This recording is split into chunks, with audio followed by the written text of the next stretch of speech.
Жогорку кеңеште мурда оор кылмыш жасагандыгы үчүн соттолгон адамдардын талапкер катары шайлоолорго катышуусуна чектөө коюу демилгеси сунушталууда. Демилгечилердин бири Исмаил Исаковдун айтымында соттордогу жоюлган же алып салынгандыгына карабастан жана башка өлкөнүн жарандыгы бар оор жана өзгөчө оор кылмыштарды жасагандыгы үчүн соттолгон адамдар президенттикке, жогорку кеңештин депутаттыгына, жергиликтүү кеңештердин депутаттыгына, шаарлардын мэрине, айыл өкмөттүн башчысына шайланууга жана райондун акимдигине дайындалууга укуктуу эместиги. Ал эми жогорку билими бар Кыргызстандын ишке жарамдуу жараны шайлана ала тургандыгы тууралуу жобо сунушталууда. Ал эми депутат Эрисина Кочкорова мурдагы окуу жүрүшүндө депутат Нарымбек Молдобаев мыйзам долбоорун колдоо менен бирге уюшулган кылмыштуу топторго катышы бар жарандарга карата да ушундай эле чектөөлөрдү коюу сунушун бергенин, ал тармактык комитет мүчөлөрү тарабынан колдоо тапканын билдирди.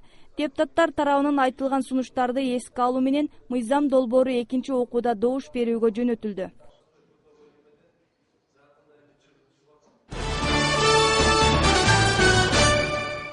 Коопсуз шаар долбоору боюнча тендер жарыяланды. Бул туурасында Азаттыкка Ички иштер министрлигинин басма сөз катчысы Жоробай Абдраимов билдирди. Анын айтымында, бир айдан соң тендерге катышууга арыз берген компаниялардын арасынан жеңүүчү аныкталды.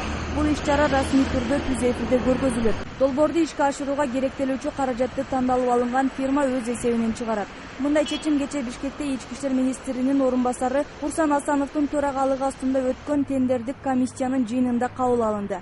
Аталган долбоор мамлекет менен жеке компаниялардын өнөктөштүгүнүн алкагында ишке ашырылганы жатат. Коопсуз шаар долбоору шаар көчөлөрүнө видео көзөмөл орнотуу аркылуу коопсуздукту камсыздоону көздөйт. Долбоорду ишке ашыруу боюнча тендердик комиссиянын курамы Кыргыз өкмөтүнүн 29 августундагы буйругуна ылайык бекитилген.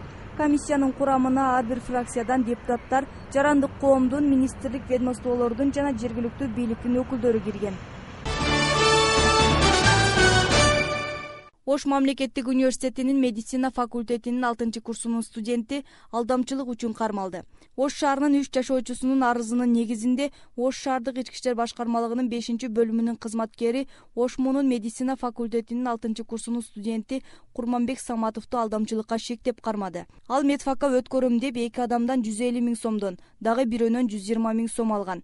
Бирок 3 студент тең окууга кирген эмес. Ош шаардык ички иштер министрлигинин Ош облусу жана Ош шаары боюнча башкы башкармалыгынын басма сөз кызматы билдиргендей, тергөө амалдарынын жүрүшүндө шектүүгө байланыштуу дагы бир алдамчылык фактысы ачыкталды. Учурда кылмышка шектүү Курманбек Саматов убактылуу кармоочу жайга киргизилди. Жана анын ушундай мүнөздөгү дагы башка кылмыштарга катыштыгы бар жогу текшерилип, шериктери такталып жатат. Бул окуя боюнча кененирээк материалды кечки чыгарылышыбыздан көрө аласыздар.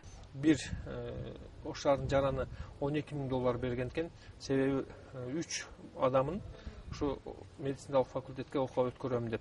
Андан сырткары бирөөсү 300 000 сом акча, дагы бирөөсү 150 000 сом акча берген болуп саналат. Жалпысынан бул адамдан жабыр тарткан адамдардын саны бүгүнкү күндө 9 адамга жетти, 2 күндүн аралыгында.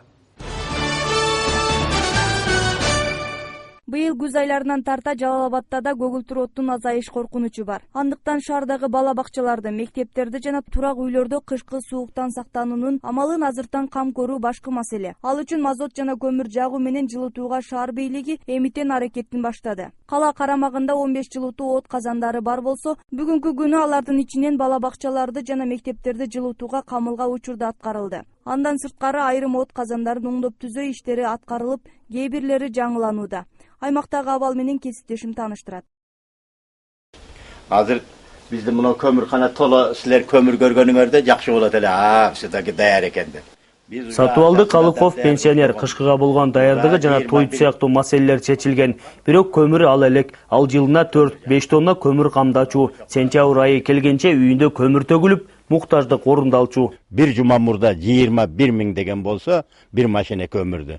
Кийин келе жума 22 000ден эми кеми жок деп бизге ушундай кабар келди.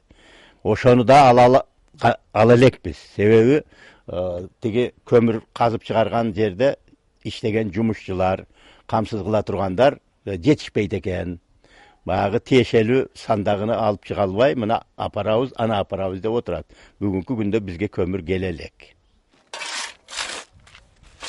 Быйыл базардагы сатылып жаткан көмүрдүн көлөмү негедир аз, баасы жылдагыдан салыштырмалуу бир аз жогорулаган. Бирок алдыдагы сууктан сактануунун амалын издеген кардарлар ага карабай көмүр алышууда. Сатуучулар болсо көмүрдүн сапаатын карап, идиге алышып баа коюп сатышууда.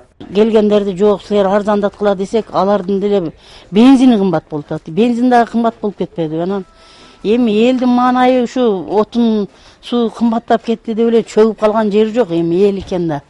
Бардык мүмкүнчүлүгүн баардыгын ушу багытка неме кылып алышып атат. Көмүр өтө эле кымбат болуп кеткен деле жок. Эми мына каптар жакшынакай эле каптар, эми 150ден берип атабыз. Быйыл себеттүү үнөмдөөгө багытталган иш-чаранын негизинде шаар жана шаарга жакын аймактардагы мекемелер, мектептер жана бала бакчаларды жылытууда от казандар менен жылытуу системасына өттү. Калада учурда 15 от казандын ичинен 8и оңдолуп иштөөгө даяр. Ал эми көмүр, таш көмүр, марка жана тегене көмүр кендеринен алынып келинип, жалпы 137 жайда көмүр сатылууда. Азыр 137 бизде атайын ушу көмүрдү сатуу точкалар бар. Аны канчасын өзүбүз да барып көрүп келдик. Көмүр бүгүнкү күндө айтып кетиш керек. Көмүр казуу ишканаларга жакын таш көмүргө окшош шаарларда көмүрдүн баасы 1,5 миң болуп атат. Алыскы райондордо 6 миң сомго чейин болуп атат. Көмүрдүн баасы ар түрдүү тендерге жараша. Облус элинин шаарга жакын аймактарынын дээрлик көпчүлүгү көмүргө муктаж. Быйыл кышкысын токтуу үнөмдөө башкы маселеге айланды. Ал үчүн калаага жакын жайгашкан тургундар отун, көмүр менен камсыздалышы керек. Талгат Бакиев, Казыбек Курманбеков, Ынтымак, Жалал Абад облусу.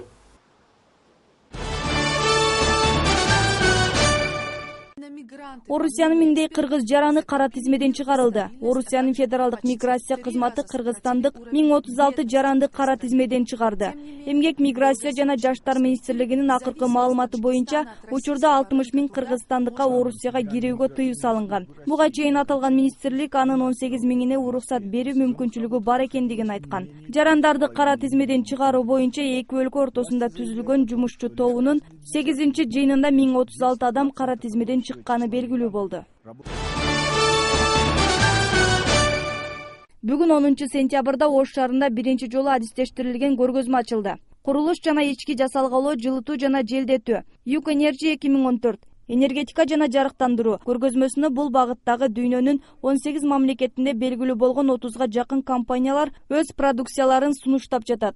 Уюштуруучулардын айтымында көргөзмө курулуш жана энергетика жаатындагы Кыргызстан, Туркия, Германия, Россия, Белоруссия, Казакстан, Түштүк Корея, Дания, АКШ, Италия, Украина, Иран, Финляндия, Швеция, Англия, Венгрия сыяктуу өлкөлөрдүн компанияларынын продукциялары менен жергиликтүү ишкерлердин жана тургундардын таанышуусуна шарт түзүп, экономикалык алаканы жөндөөгө өбөлгө болот. Көргөзмөнүн ачылышында Ош шаарынын вице-мэри Кутманалы Абдрахман уулу, энергетика жана өнөр жай министринин орун басары Сүйүнбай Айткулов баштаган бийлик өкүлдөрү, жеке ишкерлер катышты.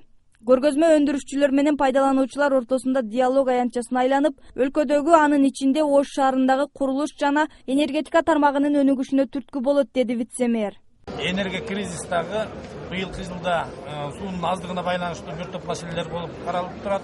Бүгүнкү күндө 11 миллиард 800 миллион деп азыр такталып турат. Бүгүнкү күндөгү бул көргөзмөнүн жыйынтыгы менен бир топ иштер алдыга жылат деп ойлойбуз да.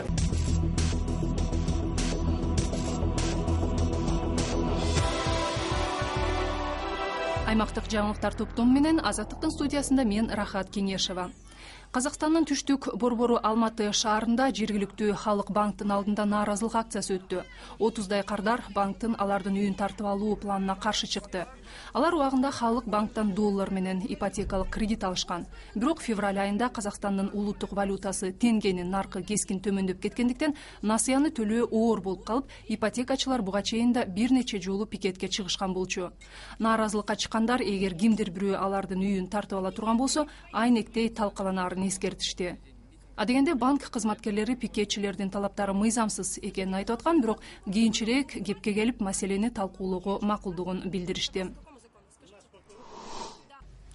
Пакистандын Борбор шаары Исламабадда парламент алдында оппозициянын нааразылык акциясы уланууда. Дүйшөмбү күнү алардын башчылары өкмөт өкүлдөрү менен жолугушуу өткөрүп, ортодогу маселеде жылыш бар экенин кабарлады. Оппозиция лидерлери мурдагы крикет оюнчусу Имран Хан менен давачы Тахир Уль Кадри шайлоо мыйзамдарын реформалоону, азыркы бийликти кетирип жаңысын шайлоону жана премьер-министр Наваз Шарифти кызматтан алууну талап кылып жатышат. Август айынын ортосунда башталган мөөнөтсүз митингдин айынан Исламабаддын борбордук бөлүгү тосулуп турат. Бүгүн 9-сентябрда Тажикстандын эгемендик күнү белгиленип жатат. Майрамга байланыштуу бул күн дем алыш күн деп жарыяланган. Жер-жерлерде майрамдык иш-чаралар уюштурулду. Борбор шаар Душанбеде болсо жергиликтүү эстрада жылдыздарынын концерти тартууланып, жарманкелер өттү. Адатта Тажикстан эгемендик майрамын бүгүнкүдөн шаңдуу өткөрөт. Президент борбордук аянтка чыгып элди куттуктайт. Бирок бул жолу 11-сентябрда өтө турган Шанхай кызматташтык уюмунун саммитине даярдык көрүлүп, коопсуздук чаралары күчөтүлгөндүктөн андай болгон жок. Саммитке 10 өлкөнүн президенттери келгени жатат. Ооганстандын борбор шаары Кабулда белгилүү талаа командири 2001-жылы киши колду болгон Ахмад Шах Масудтун басып өткөн өмүр жолуна арналган семинар өттү. Талкуунун катышуучулары Ооганстандагы азыркы абал тууралуу ойлорун ортого салды. Көпчүлүгү президенттик кызмат үчүн ат салышып келаткан эки талапкердин ичара каршылыгына карабастан өлкөдө саясий туруктуулукту сактоо зарыл экенин баса белгилешти. Белгилүү болгондой Ашраф Гани менен Абдулла бири-бирин айыптоону токтотпой, апрелде өткөн шайлоонун жыйынтыгы али күнчө чыга элек. Жаңы окуу жылынын башталышы менен Казакстанда оңдоп түзөө иштери бүтө элек, мектептер көйгөй чыгууда. Азаттык радиосунун кабарчыларынын айтымында мунун айынан 2000дей бала өз мектебине эмес, убактылуу башка жайларга барып окууга мажбур болуп атат. Шымкент шаарында 46 мектеп лицейди оңдоп жаткан курулуш компаниясы иш убагында бүтпөй калганына сот коррупция болгон деп тендердин жыйынтыгын жокко чыгарып койгону себеп болгонун, мектеп 2 айдан кийин гана сырдалып акталып бүттөөрүн белгилөөдө. Ушул жана башка аймактык жаңылыктардын баарын сиздер биздин интернеттеги сайтыбыздан дагы азаттык чекит KG'ден таап окусаңыздар, көрсөңүздөр болот.